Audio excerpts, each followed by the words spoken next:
Hello viewers, আজকের আমরা WBPSI 2018-র যে ম্যাথ কোশ্চেন পড়েছিল তার মেন যে পরীক্ষা হয়েছিল তার অঙ্কের সমাধান করব। মানে ডেসক্রিপটিভ অঙ্কের যে পার্টটা আছে 25 নাম্বার, সেটা নিয়ে জাস্ট একদম সমাধান। পরীক্ষাতে কিন্তু এখানে নাম্বার কাটার জায়গা থাকে, 25টা কোশ্চেন মানে 5টা তোমাদের কমনই আসবে।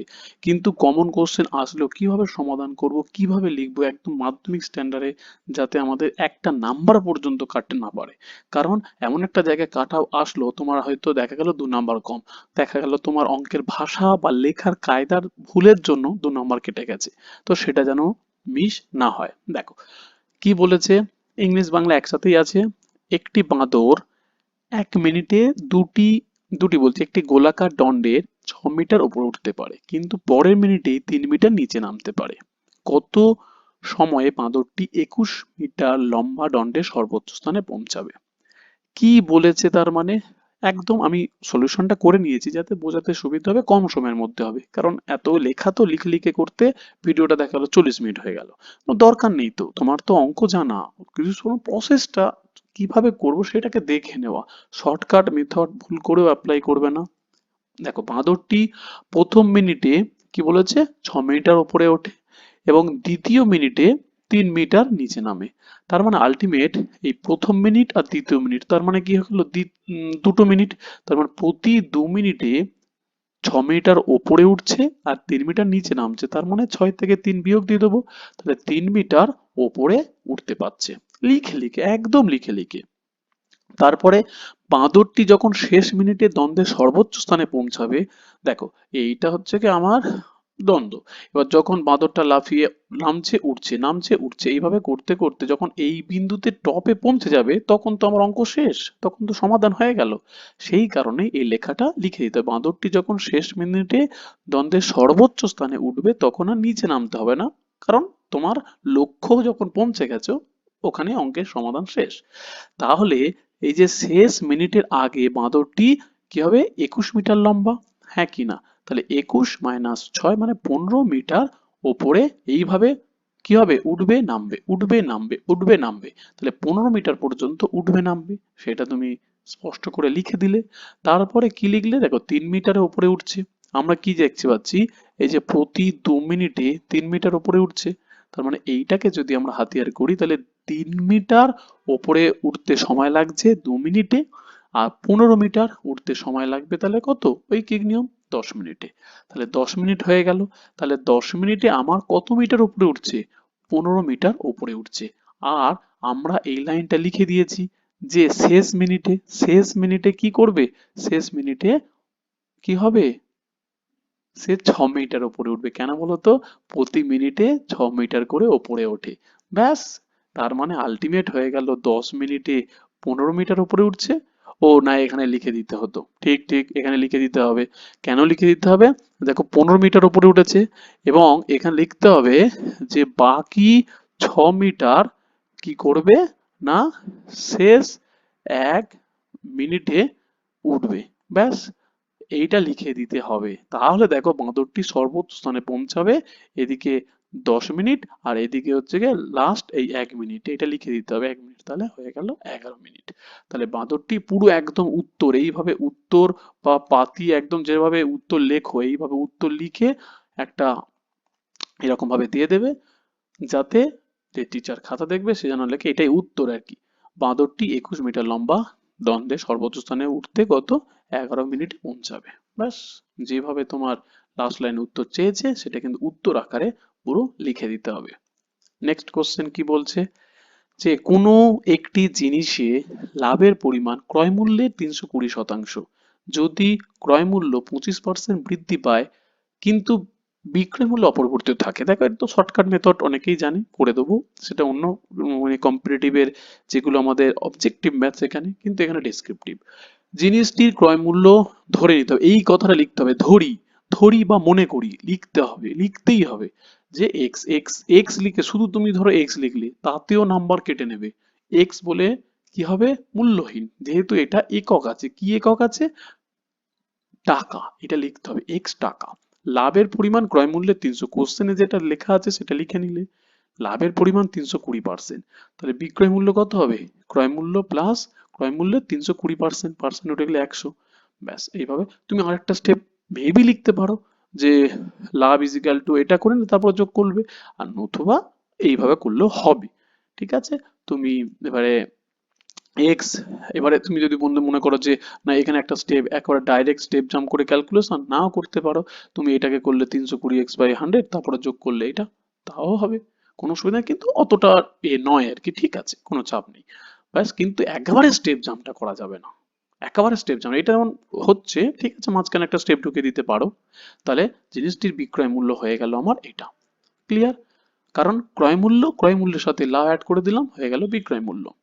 এরপরে কি বলেছে, যদি ক্রয় মূল্য 25% বৃদ্ধি পায়, সেটাও লিখে দিতে হবে, ক্রয় মূল্য 25% বৃদ্ধি পায়, লিখে দিলে কোনো অসুবিধা নেই। এখন জিনিসটির ক্রয় মূল্য 25% বৃদ্ধি পায়, তাহলে ক্রয় মূল্য ছিল কত, ক্রয় মূল্য ছিল হচ্ছে কি x টাকা, এখন ক্রয় মূল্য কি হয়েছে না 25% বৃদ্ধি পেয়ে, তাহলে x এর সাথে কি হবে 125/100, তার মানে হয়ে গেল 125x/100 টাকা হয়ে গেল এখন ক্রয় মূল্য। এরপরে কি করতে বলেছে, যে দেখো একটা জিনিস, বিক্রয় মূল্য কিন্তু অপরিবর্তিত, সেটাও তোমাকে কিন্তু খাতায় নোট করে লিখে দিতে হবে, বিক্রয় মূল্য অপরিবর্তিত। লাভ বলতে কি বোঝায়, লাভ বলতে আমার বিক্রয় মাইনাস ক্রয়, হ্যাঁ কি না, বিক্রয় মাইনাস ক্রয়, তাহলে বিক্রয়টা কত, বিক্রয়টা দেখো এত, সেটা কোথা থেকে পাবো না, আমাদের একটু আগেই জাস্ট হয়ে গেছে বিক্রয় মূল্য এইটা। কেন এইটা রাখছি, কেন দেখো বিক্রয় মূল্য অপরিবর্তিত, সেই কারণে বিক্রয় মূল্যটা আমার সেম থাকবে, ক্রয় মূল্যটা আমার চেঞ্জ হয়ে গেল। কেন চেঞ্জ হয়ে গেল, ক্রয় মূল্য দেখো এই 25% বৃদ্ধি পেয়েছে, তাই ক্রয় মূল্য চেঞ্জ হয়ে গেল, চেঞ্জ হয়ে গিয়ে আমার হয়ে গেল লাভ হয়ে গেল, তাহলে ক্রয় মূল্য মাইনাস কি, বিক্রয় মূল্য মাইনাস ক্রয় মূল্য হয়ে গেল, এইটা হয়ে গেল লাভ, এটা হয়ে গেল লাভ। ব্যাস, এবারে লাভের শতকরা পরিমাণ, এইটা তুমি কিন্তু করে দিতে পারো, আমি যেমন করে দিয়েছি, কিন্তু না আমি দেখিয়ে দিচ্ছি।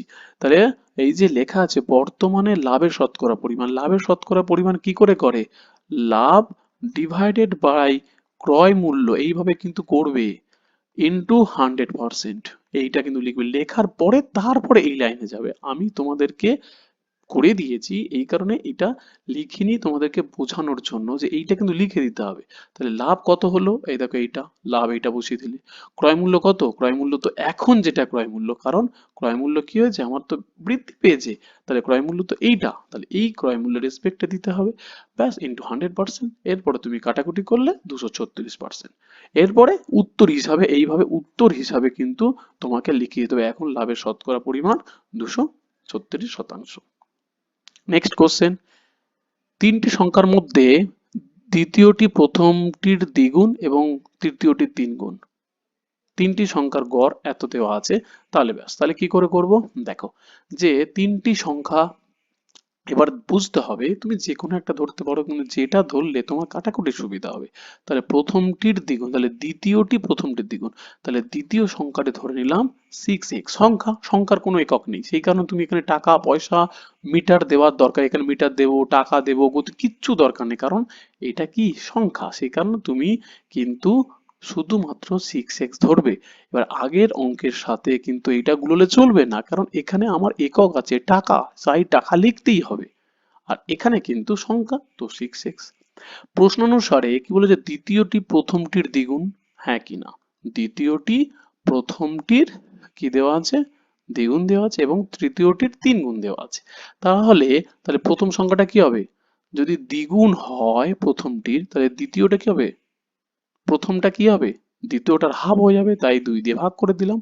তো এইটা তুমি যেহেতু লিখে দিয়েছো দ্বিগুণ, তার মানে বাই ডিফল্ট এটা কি হয়ে যাবে, হাফ হয়ে যাবে, তাহলে প্রথমটা কি হবে, দ্বিতীয়টার হাফ, তাহলে 3x। এবার দেখো তৃতীয়টির তিনগুণ, তৃতীয়টির তিনগুণ, তার মানে কি হবে, তৃতীয় সংখ্যাটা দ্বিতীয়র কি হবে, 3 হাফ, তার মানে 3 দিয়ে ভাগ করলে হয়ে গেল 2x।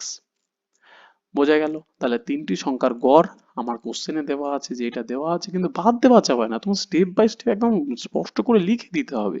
তাহলে 44, তাহলে গড় হয়ে গেল 44, সমষ্টি কত, সমষ্টি তাহলে হয়ে গেল 132। ক্লিয়ার, 132 যখন হয়ে যাচ্ছে, এবারে এই অনুযায়ী একটা সংখ্যা আমার কত বেরিয়েছে না 3x 2x আর 6x, এদের যদি আমি সমষ্টি করি, তাহলে কি হয়ে যাচ্ছে, যোগ করব সমষ্টি, আর আমার এই অনুযায়ী সমষ্টি কত 132, তা অবভিয়াসলি তিনটে যোগ করে আমার হয়ে যাবে 132, 11x মানে এত, x এর মান 12। এবারে কি বলেছে, বৃহত্তম সংখ্যা। আমি এই অনুযায়ী বৃহত্তম সংখ্যা কি দেখতে পাচ্ছি, দ্বিতীয়টা ধরেছি 6x। তাহলে বৃহত্তম সংখ্যাটি, প্রশ্ন অনুযায়ী কি দ্বিতীয় সংখ্যাটি হলো বৃহত্তম, হলো 6x। তাহলে 6 12 6, x এর মান বসিয়ে দেবো 72। তাহলে উত্তর হিসাবে লিখবো বৃহত্তম সংখ্যাটি হলো 72। ঠিক আছে, তাহলে নেক্সট কোশ্চেন কি বলছে দেখো। এটা কিন্তু যদি আমরা অ্যালিগেশন প্রসেস বা শর্ট মেথডে করি, খুব ইজি, 30-35 সেকেন্ড, 45 সেকেন্ড সময় লাগবে। কিন্তু এটা ডেসক্রিপটিভ, এই অঙ্কটা করতে নাই করেও 10 মিনিট লেগে যাবে ঠিকঠাক ভাবে। এই অঙ্ক আসার সম্ভাবনা প্রচুর। আবার বলছি যে প্রিভিয়াস কোশ্চেন যখন সলভ করাচ্ছি, আজকে 2018 করাচ্ছি, আমি 2022ও করিয়ে দিয়েছি, তো এর আগের গুলো করব, তাতে দেখবে মিক্সচার অ্যালিগেশন কিন্তু খুব ইম্পর্টেন্ট। সুতরাং এটা কিন্তু ভালো করে বোঝো। 20 লিটার দুধ ও জলের মিশ্রণে দুধ ও জলের অনুপাত এত। তার মানে কি, 20 লিটারের মধ্যে এত, তার মানে বার করে নেবো। তাহলে 20 লিটারে দুধ ও জলের মিশ্রণে অনুপাত দেওয়া আছে, এটা লিখে নিতে হবে। তুমি নিজের মতো কোশ্চেনে দেওয়া আছে বললে হবে না, তোমাকে লিখতে হবে এটা। ক্লিয়ার? আবার বলছি, লিখতে হবে, যেটা দেওয়া আছে লিখতে হবে। এরপরে তুমি লিখতে হবে 20 লিটারের মধ্যে, তাহলে দুধের পরিমাণ কত, অনুপাত 3/5। তাহলে 20 3/5 করলে কত হয়ে যাচ্ছে, কাটাকুটি করলে 5 4, তাই তো, 5 4 কত, 20, 4 3 12 লিটার।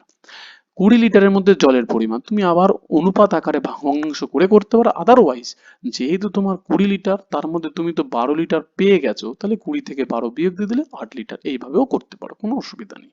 ব্যাস, 12 লিটার তো তোমার দুধ, তাহলে জলটা কত থাকবে, 20 থেকে 12 বাদ দিয়ে দিলে। তো এবারে আর পরেরটা ফ্র্যাকশন না করলেও চলবে। তাহলে 8 লিটার হয়ে গেল। এরপরে মজা, পরপর দুবার 10 লিটার মিশ্রণ তুলে নিয়েছে। এরপরে এটা তো প্রথম 20 লিটারের গল্প হলো, এবার 10 লিটার যে মিশ্রণ তুলে নিয়েছে, মিশ্রণের মধ্যে কে পড়ে আছে, দুধ আর জল। তাহলে মিশ্রণ তোলা মানে কি, দুধ আর জল তোলা। তাহলে মিশ্রণ তো আর একা জল উঠবে না, আর আলাদাভাবে দুধও উঠবে না, তাহলে দুটোই উঠবে। তাহলে দুটো কত অনুপাতে উঠবে, অবভিয়াসলি এই 3:2 অনুপাতেই উঠবে, কারণ প্রথমে 3:2 অনুপাতেই ছিল। তাহলে 10 লিটারের মধ্যে দেখো, তাহলে কি হবে, কত লিটার উঠছে দেখো, 10 মিশ্রণে তুলে নিলে দুধ উঠে যাবে। তাহলে আলটিমেট কত, সেম ভাবে কত, 3/5, তাহলে 5 2 কাটাকুটি করলে তাহলে 6 লিটার। সেম ভাবে যদি আমি বলি জল উঠবে, তাহলে 10 লিটার থেকে আমার জল উঠবে কত, 10 থেকে 6, তাহলে হয়ে গেল 4 লিটার। এখন উঠে তো গেল, তাহলে ওই মিশ্রণে দুধ থাকবে কত, তাহলে দেখো ছিল 12 লিটার, 6 লিটার উঠে গেছে, তাহলে 12 থেকে 6 বাদ দিলাম, 6 লিটার। আবার ছিল ক লিটার, জল ছিল 8 লিটার, 4 লিটার দেখো তুলে নিয়েছে, তাহলে হয়ে গেল 4 লিটার। তাহলে এখন এখন আমার দুধ আছে কত, দুধ আছে কিন্তু আমার হচ্ছে গিয়ে, তাহলে সবুজ কালি ইউজ করি তাহলে তোমাদের সুবিধা হবে। এখন দুধ আছে আমার 6 লিটার আর জল আছে আমার 4 লিটার। পরের লাইনে চলে যাব। পরের লাইন বলছে যে পরপর দুবার কিন্তু এরকম করেছে, 10 লিটার মিশ্রণ দিয়ে তুলে সমপরিমাণ দুধ ঢেলে দিয়েছে। তার মানে এটা তো তুলে নেওয়া কেস হলো, এরপরে ঢেলেছি, কত ঢেলেছি, সমপরিমাণ দুধ ঢেলেছে। তাহলে সমপরিমাণ বলতে কি বোঝায়, 10 লিটার বোঝায়। তার মানে এটাও দেখো তোমাকে কিন্তু লিখে দিতে হচ্ছে, ওই মিশ্রণের সমপরিমাণ, অর্থাৎ অর্থাৎ কি 10 লিটার দুধ মিশিয়েছে। তাহলে আলটিমেট দেখো দুধ ছিল কত মিশ্রণে, দেখো দুধ আমার মিশ্রণে তুলে নেওয়ার পরে ছিল এই 6 লিটার। তাহলে 6 লিটার পরে তাহলে এখন আছে কত, এই দেখো 6 লিটার আছে আর 10 লিটার দুধ মিশিয়েছে, তাহলে 10 আর 6 হয়ে গেল 16 লিটার। কিন্তু জল তো মেশায়নি। হ্যাঁ, মজার ব্যাপার হচ্ছে জল মেশায়নি, তাহলে জল কিন্তু এখনো 4 লিটার, ভাই 4 লিটারই আছে। ক্লিয়ার? ব্যাস, এই যে তুলে নিয়েছি, এবারে এখন তাহলে তো চেঞ্জ হয়ে গেছে, দেখো জল আর এর পরিমাণ তো চেঞ্জ হয়ে গেছে। তাহলে এটাও করতে হবে, দুধ আর জলের অনুপাত আবার নতুন করে বার করতে হবে। কেন? কারণ দেখো, এই দেখো দুধের পরিমাণ 16 আর জলের পরিমাণ কিন্তু একই 4 4ই আছে, তাহলে অনুপাত হয়ে গেল 16:4, মানে 4:1। তাহলে নতুন অনুপাত এখন মিশ্রণে 4:1। ওকে, এরপরে এই আবার জল 10 লিটার ঢেলে দেওয়ার পরে পরিমাণ তো 20 লিটার, 20 লিটার থেকে গেল, মিশ্রণের পরিমাণ, মোট পরিমাণ কিন্তু আর চেঞ্জ হয়নি, মোট পরিমাণ কিন্তু একই আছে। তাহলে 20 লিটার থেকে আবার কি হলো, 10 লিটার আবার তুলে নিল। তাহলে এই 10 লিটার যে মিশ্রণ তুলে নিল, এই মিশ্রণে কি অনুপাতে আছে, এই 4:1 অনুপাতে কিন্তু আছে। তাহলে দুধ উঠে যাবে ওই মিশ্রণ থেকে, এই 10 লিটার থেকে এই দেখো 4/1 ভগ্নাংশ করলে কত হয়? এই 4/5, তাহলে 5 2 10, তার মানে হয়ে গেল 8 লিটার। আর জল উঠে যাবে কত? 1/5, মানে হয়ে গেল 2 লিটার। তাহলে আবার মজার ব্যাপার কি হয়ে গেল? মজার ব্যাপারটা হলো যে দুধ উঠে গেল আমার 8 লিটার আর জল উঠে গেল 2 লিটার। এই যে উঠে গেল, এই উঠে যাওয়ার পরে আবার দেখো 10 লিটার জল মেশানো হয়েছে, কারণ দুবার তুলেছে, দুবার তোলার পরে সম পরিমাণ দুধ মিশিয়েছে। ক্লিয়ার? তাহলে আলটিমেট রেজাল্ট কি দাঁড়াচ্ছে বলতো? তাহলে বর্তমানে দুধ আছে, বর্তমানে দুধ কত আছে বলতো? তাহলে দেখো ছিল প্রথমে হওয়ার পরে 16 লিটার, তাহলে হয়ে গেল কত লিটার? এই দেখো 16 লিটার। তারপরে দেখো খেয়াল করে, সরি, তারপরে খেয়াল করে দেখো এই তো 8 লিটার তুলে নিয়েছে, 8 লিটার তাহলে আমার তুলে নিয়েছে, এই কারণে মাইনাস দেখো 8 লিটার। আর এই 10 লিটার দুধ ঢেলেছে, কারণ সমপরিমাণ দুধ ঢেলেছে, আবার দেখো 10 যোগ করলাম। তার মানে আলটিমেট জিনিসটা এসে দাঁড়ালো কি না, 16 ছিল। ক্লিয়ার? ভালো করে বোঝো। তার মানে এখানে আমার 16 ছিল, এই দেখো 16 ছিল। তারপরে আমার 8 কি হয়েছে? তুলে নিয়েছি। এখান থেকে আমি এই দেখো 8 তুলে নিয়েছি। আর এখানে আমি 10 ঢেলেছি, তাহলে +10। তাহলে আলটিমেট হয়ে গেল 18 লিটার। আর জল কত? এবার মজার ব্যাপার হলো, জল তো এই শেষে এসে 2 লিটার এসে ঠেকেছে, হ্যাঁ কি না? তাহলে প্রথমে ছিল কত? এই বেচারা 4 লিটার পড়েছিল, তারপরে এসে আবার সে 2 লিটার, তাহলে জল তো কোনো চেঞ্জ নেই, তাহলে জল হয়ে গেল 2 লিটার, 2 লিটার লিখে দিলে। এবার এখন অনুপাত, তাহলে 18:2, কাটাকুটি করলে 9:1 হয়ে যাবে সঠিক উত্তর। ক্লিয়ার?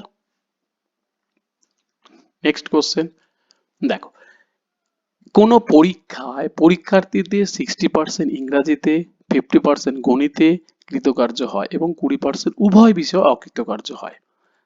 যদি 150 জন উভয় বিষয়ে কৃতকার্য হয়, তাহলে এই জিনিসটা সিম্পল অঙ্ক, যদি তোমরা শর্ট প্রসেস করো কোনো ব্যাপার না, কিন্তু এখানে কিন্তু ডেসক্রিপটিভ ওয়েতে করতে হবে। মোট পরীক্ষার্থীর 60% ইংরাজিতে কি হয়েছে? কৃতকার্য।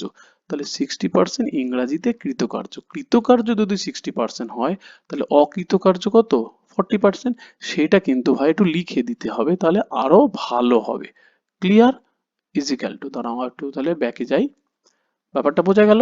তাহলে এইভাবে লিখে দিতে হবে, আরো জিনিসটা ভালো হবে। 40% অকৃতকার্য, 50% গণিতে কৃতকার্য, তাহলে অকৃতকার্য কত?